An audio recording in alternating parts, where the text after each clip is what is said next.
প্রভাবিত করার চেষ্টা করে।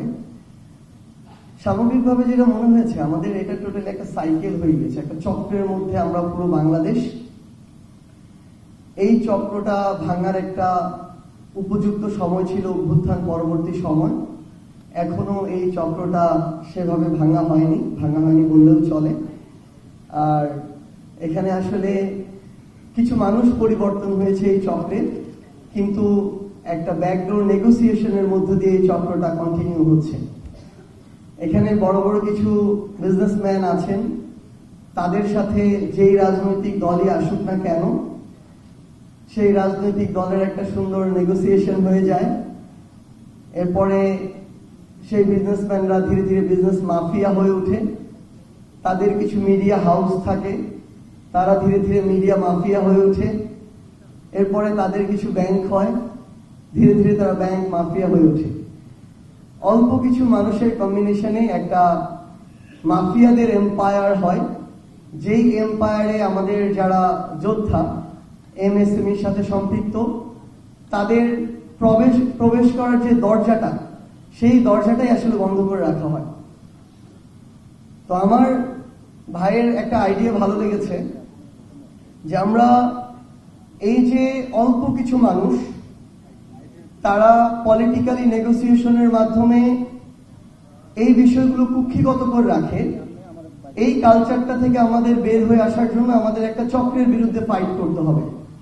বিগত 16 বছর ধরে কিংবা এরও পূর্বে থেকে বাংলাদেশের যে রাজনৈতিক দলগুলো, তারা ধীরে ধীরে এমন একটা কালচার নিজেরা এস্টাবলিশ করেছে এবং জনগণ এটাতে সঙ্গ দিয়েছে। জনগণকে আবার একদম আলাদা করে ফেলা যাবে না, সবাই সাধু নয়। জনগণ ওই কালচারটাকে সঙ্গ দিয়েছে। আজকে যে কোনো একটা আসনে আমরা দেখেছি আওয়ামী লীগের সময়ে তাদের একজন সংসদ সদস্য নির্বাচিত হতে 100 কোটি টাকা খরচ করেছে। তো এই 100 কোটি টাকা একজন এমপির পক্ষ থেকে বৈধভাবে আজীবনও উপার্জন করা সম্ভব নয়।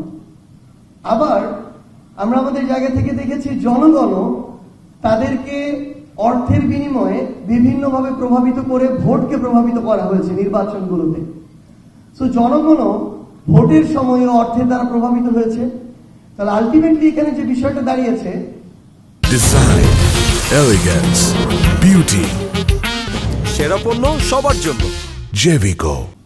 এই অর্থ দ্বারা জনগণকে প্রভাবিত করা যায়। রাজনীতিবিদদের অর্থ প্রয়োজন, এস্টাবলিশমেন্টের সাথে ফাইট করার জন্য অর্থ প্রয়োজন, এবং এই অর্থের জন্য তারা আবার বিজনেসম্যানদের সাথে বিভিন্ন অনৈতিক ইলিগাল নেগোসিয়েশনের মধ্যে হাত মিলিয়েছে। এবং এই রাজনীতিবিদরা সরকারের টেন্ডার থেকে শুরু করে যত বিজনেস অপরচুনিটি আছে, এগুলো একদম ইলিগালি অযৌক্তিকভাবে কিছু মানুষের মধ্যে কুক্ষিগত করে ফেলেছে। সকল সুযোগ সুবিধা ওই অল্প কিছু মানুষের মধ্যে গিয়েছে। এরকম একটা আমরা আমাদের জায়গা থেকে চক্র দেখেছি। তারা পাওয়ার যোগ্য হোক আর না হোক, তারাই পাবে। আমরা দেখেছি চট্টগ্রাম বন্দর 2-1টা নামের মধ্যে সীমাবদ্ধ। আমরা দেখেছি ঢাকার যে বিজনেস হাব, কিংবা আপনি যদি দেখেন ব্যাংক যেগুলো রয়েছে, আপনি যদি দেখেন মিডিয়া যেগুলো রয়েছে, অল্প কিছু মানুষের হাতে এগুলো কুক্ষিগত।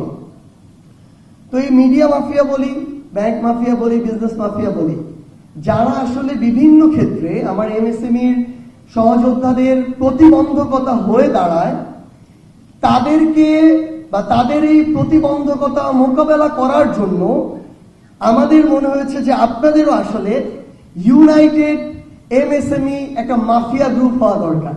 এটা নেগেটিভ অর্থে না, এটা একদম পজিটিভ অর্থে, যে তারা ডিরেক্টলি আর ইনডিরেক্টলি কিন্তু আপনাদের উপর নির্ভরশীল।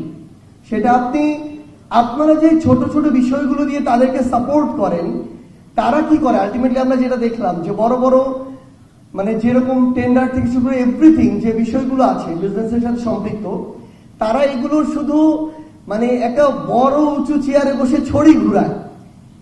মাঠ পর্যায়ে বা ছোট ছোট পার্টে কাজ কিন্তু আমার এমএসএমইর যারা রয়েছেন তারাই করেন। সো তারা যদি তাদের জায়গা থেকে একটা ইউনাইটেড ফর্মে আসতে পারেন, যে একটা নির্দিষ্ট রেসপেক্টফুল একটা নেগোসিয়েশন এন্ড বিজনেস পর্যন্ত আপনাদের মধ্যে এই সমন্বয়টা থাকবে। কিন্তু যখন আপনাদের উপর একটা চাপিয়ে দেওয়া হবে, শোষক রূপে আবির্ভূত হবে, তখন আপনি যেন তাদেরকে ত্যাগ করে আপনারা একসাথে ইউনাইটেড হয়ে একদিকে দাঁড়িয়ে যেতে পারেন, এবং যখন আপনারা দাঁড়িয়ে যাবেন, যে কোনো শোষক যত বড় মাফিয়াই হোক না কেন, তাদের যে পতন শেখ হাসিনার মতোই আবশ্যক, সেটা কিন্তু ইতিমধ্যে প্রমাণিত হয়েছে। তো আপনাদের কাছে আপনাদের এই যে বিষয়গুলো, আমাদের মনে হয়েছে এই প্রত্যেকটি বিষয়, আমার ছোট্ট অভিজ্ঞতা থেকে, এগুলো বাংলাদেশের যে রাষ্ট্র কাঠামো, রাজনীতি, পলিসি, ব্যুরোক্রেসি থেকে শুরু করে এই কাঠামোগুলোর সাথে একটা ফুড চেইন বা ফুড ওয়েবের মতো একটা চক্রে আবদ্ধ। সো আমরা শুধু নির্দিষ্ট একটা বিষয়কে বা শুধু বিজনেসটাকে যদি টার্গেট করি, অন্যান্য বিষয়গুলোতে আমাদের প্রতিবাদের ভাষা কিংবা আমাদের সৎ সাহসটুকু জারি না রাখি, তাহলে ওই একটা পার্টকে স্বচ্ছ করা, ভালোর দিকে নিয়ে যাওয়া খুবই টাফ, যখন আদার কানেক্টেড পার্টগুলো অলরেডি করাপ্টেড। সো আমাদের এই ভয়েসটা যেন আমাদের এই জায়গা থেকে শুরু করে বাংলাদেশের প্রত্যেকটি নীতি নির্ধারণের গুরুত্বপূর্ণ জায়গায় ছড়িয়ে পড়ে। যতদিন যে কেউ, পার্টি হোক, ব্যক্তি হোক, প্রতিষ্ঠান হোক, প্ল্যাটফর্ম হোক, সামগ্রিকভাবে দেশ এবং মানুষের কল্যাণের জন্য কাজ করবে, ততদিন আমাদের সমর্থন, আমাদের লড়াই তাদের পক্ষে থাকবে। আর যদি কেউ এই নীতি, নৈতিকতা, আদর্শ থেকে বিচ্যুত হয়, তাহলে তাদের সাথে আমরা আর আমাদের কোনো সঙ্গ দেওয়ার প্রয়োজন বোধ করব না।